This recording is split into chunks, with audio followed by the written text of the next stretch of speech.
News Channel sa December 31. Gaano katagal ba talaga? Rico Hizon, ABS-CBN News. Sa pagbabalik ng Didi Patrol, yung unang nagsindi ng paputok na ikinamatay ng bata sa mundo, tukoy na.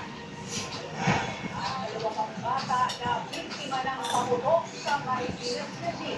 Tutok pa more. Abangan ang iba pang nagbabagang balita sa pagbabalik na. Diba?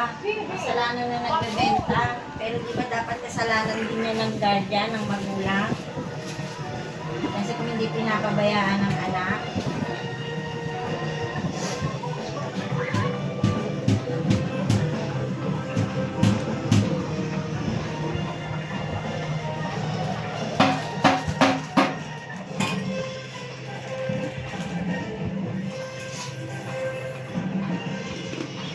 Naniniwala ang White Hotel